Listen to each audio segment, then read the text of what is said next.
se presentó la cifra finalmente de la que le habíamos hablado aquí. Se confirma que el homicidio cae un 32%. De regreso aquí a las noticias en México, le repito a usted, el homicidio acumulado, confirmado en un año, cae 32%. ¿Qué significa? Es un récord de 10 años. Es, pues sí, mucho lo que falta, mucho, pero son 27 personas diarias que no mueren, Álvaro, y es mucho. Y justamente para informarle a usted sobre pues esta disminución muy importante, 32% de caída en el homicidio, pues le damos la bienvenida esta tarde a los periodistas, al secretario de Seguridad y Protección Ciudadana del Gobierno de la República, Omar García Harfuch. ¿Cómo está, secretario? Buenas tardes, bienvenido como siempre. Muy buenas tardes, muchas gracias, gracias por el tiempo. Al contrario, pues es un dato tremendo para un primer año, 32% de reducción en el promedio diario de homicidio. Y diría, si me lo permite, y por ahí quisiera preguntarle, es una tendencia, es decir, no se trata de que sea un septiembre mágico o que de repente pues le atinaron a cosas, sino que viene, es una tendencia, secretario. Sí, eso es muy importante, que no solo es septiembre, porque cuando decimos que en septiembre es el septiembre más bajo en 10 años, no es solo septiembre, como bien usted comenta. Es una baja sostenida que mes con mes hemos venido informando, es más, de manera puntual, cada 15 días, por instrucciones de la presidenta en la Conferencia del Pueblo, se ha estado informando de los avances que ha habido mes con mes, así como también cuando ha habido algún repunte en un estado, se informa siempre con total transparencia. Aquí, esta disminución de 32% se traduce en son 27 homicidios diarios en el país. Es mucho. Y si bien falta mucho por hacer, mucho por hacer, es importante que la ciudadanía conozca esta cifra, porque quiere decir que la estrategia que implementó la presidenta Claudia Sheinbaum con sus 4 ejes, que son los mismos 4 ejes que dijo desde la campaña dijo los mismos 4 ejes y sobre esos 4 ejes nos hemos ido. Atención a las causas, que es prácticamente una continuidad muy importante de la administración anterior del licenciado López Obrador. Atender a las causas, darles mejor atención a los jóvenes, darles mejores oportunidades, y con todas las instituciones del gobierno encabezadas y coordinadas, digamos, por la Secretaría de Gobernación. La consolidación de la Guardia Nacional no es lo mismo hace un año a hoy la Guardia Nacional. El que haya pasado a la Secretaría de la Defensa permite su desarrollo con ética, con profesionalismo, y no como lo platicamos la última vez que pude estar con ustedes, pues cambios cada sexenio. La Guardia Nacional hoy se va a consolidar y en 2 años y en 3 años vamos a tener una Guardia Nacional muy distinta para bien a la que tenemos el día de hoy. Las capacidades y fortalecimiento de las capacidades de inteligencia e investigación, que es donde más recae en la Secretaría de Seguridad. Pues la Secretaría de Seguridad pues, tiene el Centro Nacional de Inteligencia, la Subsecretaría de Investigación, y este reforzamiento en las capacidades de investigación e inteligencia es, como lo dijo hoy la presidenta, para poder aportar pruebas, carpetas de investigación sólidas, detenciones sólidas, evitar la puerta giratoria, etc. Y el cuarto, que considero que es de los más importantes, es la coordinación. La coordinación entre los gabinetes, entre el Gabinete de Seguridad, entre las instituciones del Gobierno de México, Defensa, Marina, Fiscalía General de la República, Gobernación, nosotros, pero también con los 32 estados de la República. ¿Por qué es necesaria la coordinación estrecha y cada vez operar más en conjunto con los estados? Más del 90% de los delitos que se cometen en el país son del fuero común. Tenemos que trabajar de la mano de los estados, y trabajando coordinadamente con los estados, como lo hemos venido haciendo, es que se ha presentado esta baja de delitos. No es, también partiendo de una premisa muy sencilla, no pueden bajar los homicidios o los delitos si no detienes a quienes los cometen. Y hoy, pues estos 34,000 detenidos, que no son solo del gobierno de México, son también en coordinación con los estados. 34,000 detenidos, 17,200 armas de fuego, más de 280 toneladas de droga, los 1.500, más de 1.560 laboratorios que han destruido la Marina y el Ejército de drogas, de producción de metanfetamina, pues se traduce todo esto, es un conjunto de cosas que hace que los delitos vayan a la baja.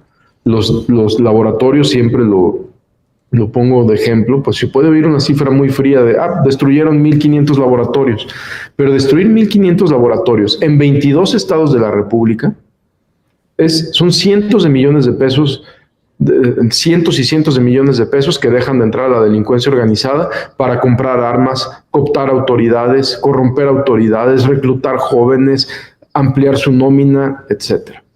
Entonces y también, por supuesto, pues millones de dosis de droga que dejan de llegar a nuestras calles.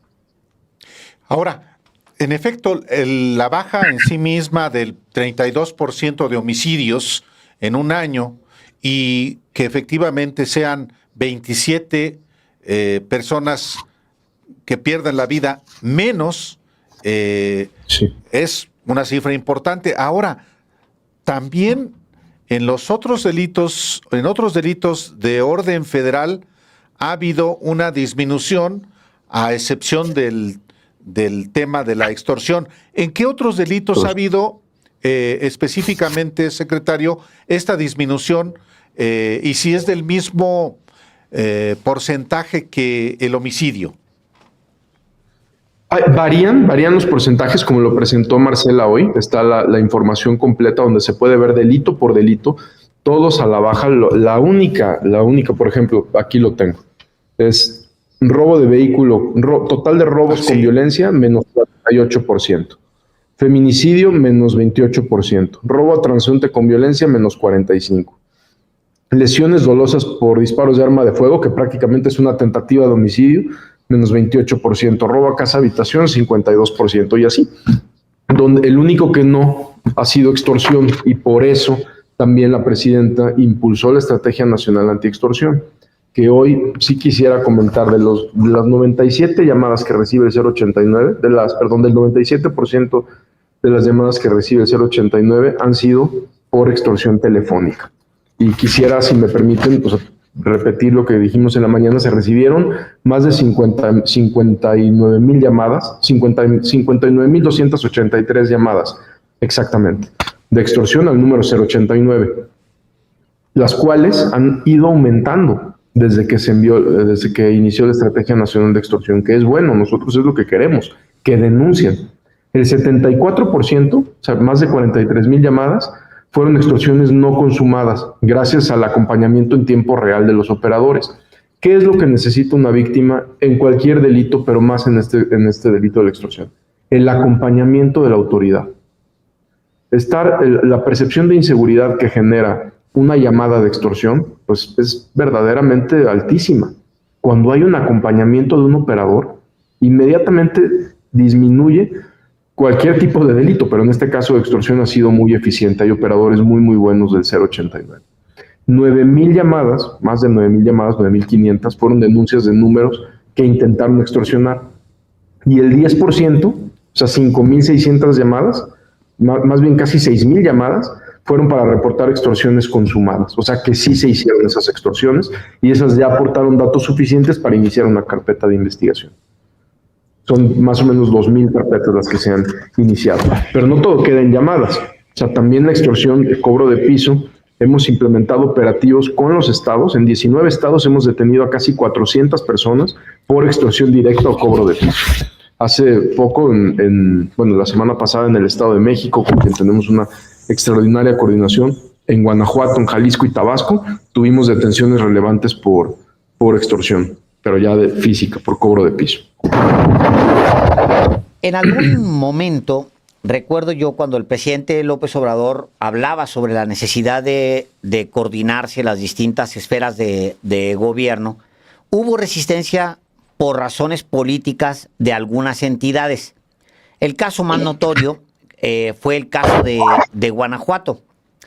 Al mismo tiempo, la salida del fiscal Samarripa en Guanajuato y también en Veracruz, la salida de Winkler, demostró con hechos que el planteamiento de la coordinación y el planteamiento del presidente en su momento ponían las bases de uno de los pilares de la presidenta Sheinbaum, que es la coordinación. ¿Cuánto cae Guanajuato en este año? El homicidio, 61%. ¿Qué nos dice eso de la coordinación, secretario? Sin coordinación, como iniciamos este diálogo, es imposible. No se puede, no puede trabajar el gobierno federal y el gobierno estatal cada quien por su lado, porque o sea, sí, se dan resultados aislados. Es lo mismo como también pasó en otros momentos de nuestro país, donde una institución de seguridad por un lado, la otra por el otro, pues eso son golpes que no tienen el mismo impacto. Cuando inició la administración de la presidenta Claudia Sheinbaum, octubre, noviembre, diciembre, enero, 4 meses, Guanajuato continuó siendo el primer lugar.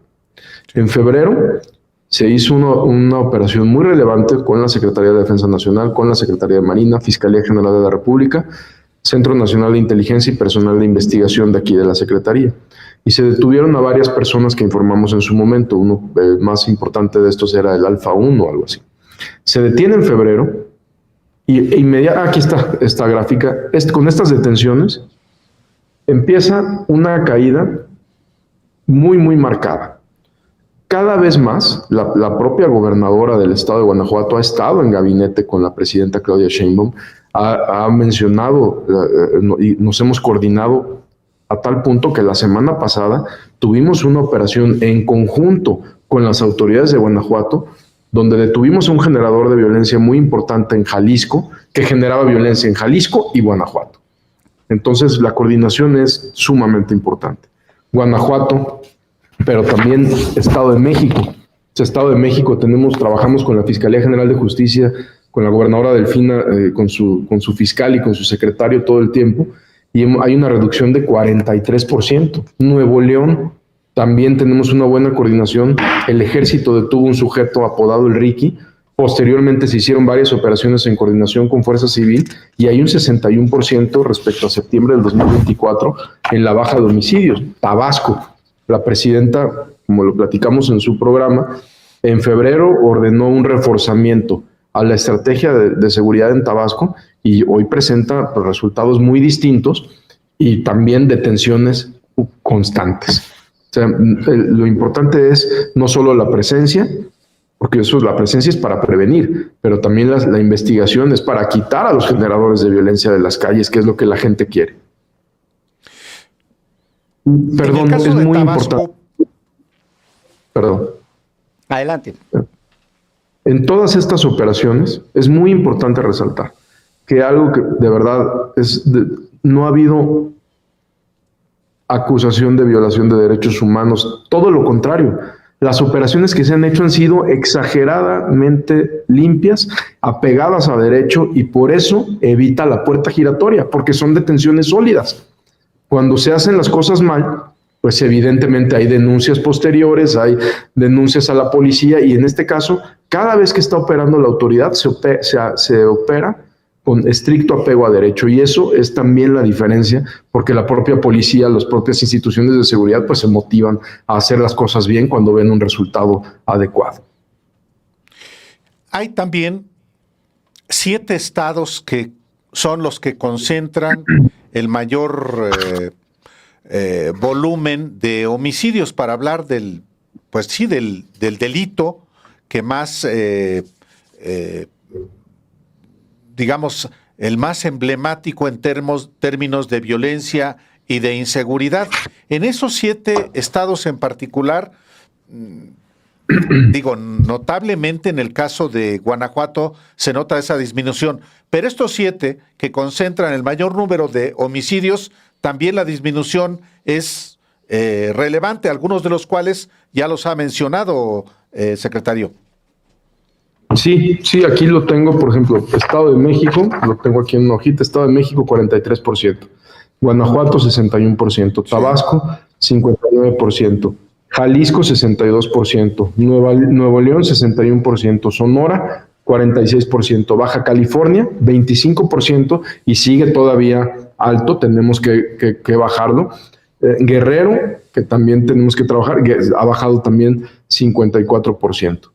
Y perdón, no tenía el dato hace un minuto, la extorsión se incrementaron en 85% las denuncias, que eso es justamente lo que buscábamos. Es decir, en todo caso, el aumento de denuncias es un buen síntoma porque hay gente que está confiando más, ¿a eso se refiere? ¿En el mecanismo de denuncia? Sí, también cuando la doctora Claudia Sheinbaum fue jefa de gobierno aquí, lo que buscábamos era que se incrementaran las denuncias de todo, de robo de vehículo, de asalto, de todo, no esconder las cifras, sino pues, saber exactamente qué es lo que está pasando. En el caso de regreso al homicidio doloso por entidad, justo lo que le preguntaba ahorita Álvaro, son Baja California, Chihuahua, Guanajuato, Sinaloa, Estado de México, Michoacán y Veracruz, en donde se concentra la mayoría del homicidio doloso. Cada una tendrá su explicación. En particular, me gustaría mucho saber qué es lo que pasa en Baja California y en Chihuahua. Guanajuato ya lo explicaba de alguna manera. Lo de Sinaloa, pues lo entendemos, pues hay una guerra entre dos grupos que han estado armados medio siglo. Pero ¿qué pasa en Baja California y en Chihuahua en particular? Sí. Específicamente Tijuana y Ciudad Juárez, para ser más específicos, voy a poner de ejemplo, por ejemplo, Acapulco. Acapulco, ¿qué ha pasado? Cuando se nos ha incrementado la violencia, que ahorita ha disminuido de manera muy, muy considerable, ha sido por un tema de narcomenudeo. Totalmente, de una colonia a otra, donde se están peleando prácticamente de una calle, quien vende en una calle a otra. Tijuana y Juárez no solo tiene eso también, tiene un mercado de narcomenudeo muy atractivo para la delincuencia, también con mucha gente que consume droga en Tijuana y Juárez, pero no solo eso, ahí no solo es el narcomenudeo, es una frontera. Y esas fronteras pues también generan disputas entre los grupos delincuenciales mucho mayores y a otra escala también. Pues sí, es ciudad. Tú conoces bien Juárez y las lógicas que hay también ahí. Sí, pues son el caso del Estado de México y Michoacán ¿qué es lo que sucede ahí, Estado de México y Michoacán, secretario? En Michoacán principalmente y también en el Estado de México, donde estamos trabajando mucho con los gobernadores, con la gobernadora y el gobernador trabajando en conjunto, combatiendo la extorsión. En Michoacán ha habido grupos delincuenciales que no solo es extorsión, sino delincuencia organizada. Acabamos de presentar hoy en la mañana un sujeto que privó de la libertad a 2 agentes de investigación de aquí de la Secretaría, cuando estaban en vigilancia haciendo su trabajo. Fueron rescatados oportunamente por la Guardia Nacional y por el Ejército. Es decir, son grupos de delincuencia organizada muy atomizados que mientras más atomizados están generan violencia. Y eso en el Estado de México también hemos tenido una cantidad de células pequeñas pero no menos violentas que hemos estado combatiendo y deteniendo junto con el gobierno del Estado. Y también algunas disfrazadas de sindicatos, como tuvimos las detenciones también hace un par de semanas. Y la operación en el Estado de México y en los límites con el Estado de Guerrero, que se hacen llamar o son identificados como la familia michoacana. De manera particular, unos hermanos, el Pez y el Fresa, que se mueven de un estado a otro en comunidades muy marginadas, pero cuya influencia abarca municipios muy relevantes como Valle de Bravo, como en ese en particular Iztapan de la Sal. Tienen años operando, secretario. ¿Qué tanto está la autoridad cercándolos para capturarlos? Porque son generadores de violencia también. Sí, por supuesto. Tuvimos un operativo muy exitoso con las autoridades del Estado de México, donde, no sé si recuerdan, aseguramos constructoras, donde ya estaban obligando a todos a comprar el material donde querían, al precio que querían, el aluminio donde querían. Se hizo una operación que la verdad la encabezó muy bien la Fiscalía General del Estado de México, la Fiscalía General de Justicia, donde participó Ejército, Marina, fueron cientos de compañeros, pero ese fue un golpe y así vamos a seguir. A veces no es tan rápido como quisiéramos porque necesitamos justo fortalecer las capacidades de investigación e inteligencias para poder aportar pruebas, ¿no? Y eso es lo que se hizo en esa operación, pero no tengan duda que vamos a continuar hasta que se puedan tener estas personas detenidas. Bueno, pues, secretario, yo una última pregunta de mi parte. En el caso de Tabasco en particular, trae un pico de violencia Tabasco en el mes de noviembre, homicidio, noviembre del 2024, hace ya casi un año. Coincide con, pues sí, el fortalecimiento de este cártel naciente de la Barredora, que ya tienen pues casi desarticulado.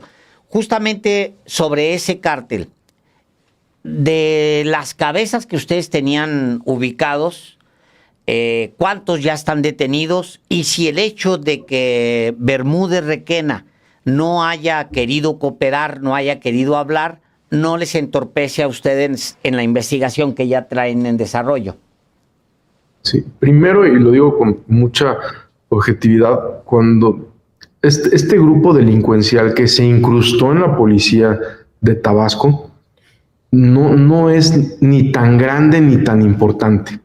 Es un grupo, ¿por qué lo digo así? No lo minimizo, todo lo contrario. Al inicio de la administración de la presidenta, octubre, noviembre, diciembre, enero y febrero, igualito que Guanajuato, Tabasco estuvo a la alza en todo momento. Es en febrero cuando la presidenta ordena el reforzamiento en Tabasco y iniciamos ya con muchas tareas de investigación e inteligencia para detener personas. Empezamos a detener a varios. Antes de detener a Requena, detuvimos a un sujeto que considero todavía, bueno, igual de relevante, que le dicen El Pinto, lo detuvimos en Jalisco. Y esta persona, con un nivel de operatividad importante, pues cuando empiezan nos damos cuenta que la Barredora no era ni siquiera toda la policía de Tabasco. La misma policía de Tabasco que estaba, o gran parte de los policías que hoy están sirviendo con honor a su estado, pues claro que les tocó cuando estaban algunos delincuentes ahí de mandos, ¿no? Pero eso no quiere decir que toda la policía de Tabasco haya estado corrompida. Ellos agarraron cooptaron unas esferas, se dedicaron a delitos de verdad, extorsión, narcomenudeo, huachicol, cosas que de verdad pues eran en detrimento de su propio estado. Hoy están casi todos detenidos. Hemos detenido semana con semana a estos sujetos. Todavía faltan 2 por detener. Y contestando a su pregunta de si nos afecta, si se reserva la declaración o no, sinceramente no. Él tiene un orden de aprehensión muy específica que tendrá que responder no a la Secretaría, con la Fiscalía General del Estado y ya. Son efectivamente... Hernán Bermúdez Requena tiene una orden de aprehensión por asociación delictuosa, extorsión en el caso de Tabasco, pero también tiene ya cargos de delitos federales. Ahora, sí. Eso que dice, secretario, que no era un grupo tan grande, que no lo minimiza, pero se va a tomar lo que usted dice como que lo está minimizando hasta por una lógica política que va a ser interpretada como que se quiere encubrir a Adán Augusto López Hernández, el coordinador de los senadores de Morena. Sí. A lo que me refiero que no era tan grande es porque no era ni siquiera una organización interestatal. O sea, no era una organización que estuviera operando en Tabasco y en otro estado. Era una organización que estaba operando ahí. Comparado con las organizaciones que acabamos de hablar, pues a eso me refiero con minimizarlo, no porque no haya sido alta prioridad para nosotros. Y no es de proteger al senador Adán Augusto, es que no hay nada en contra de él, nadie ha declarado nada, no ha dicho nadie absolutamente nada, porque él no tenía, digamos, una injerencia, no tenía contacto con el Pinto, ¿verdad? O con estos sujetos que eran delincuentes, que eran los que estaban operando. No es la tarea de la Secretaría encubrir a nadie, pero tampoco es inventarle delitos a nadie. Claro.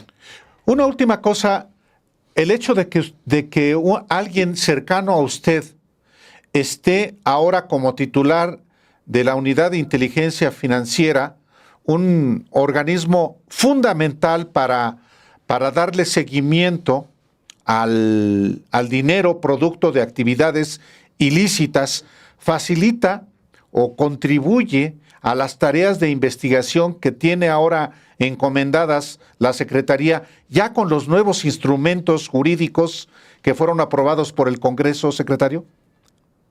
Sí, con el licenciado Pablo Gómez siempre tuvimos una muy buena coordinación. También quiero destacarlo, jamás hubo una falta de coordinación.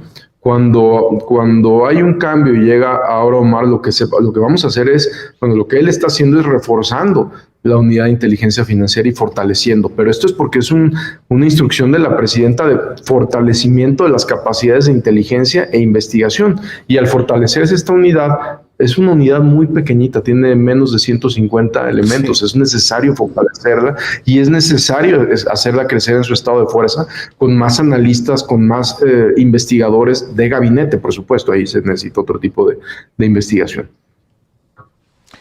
Secretario, muchísimas gracias por la oportunidad de conversar en un día como hoy tan importante. Ya no le vamos a preguntar por qué no estuvo en el en el Zócalo, ¿no? ¿Qué es lo que le preguntan como cada 2 días? ¿Por qué no estuvo en el Zócalo el domingo?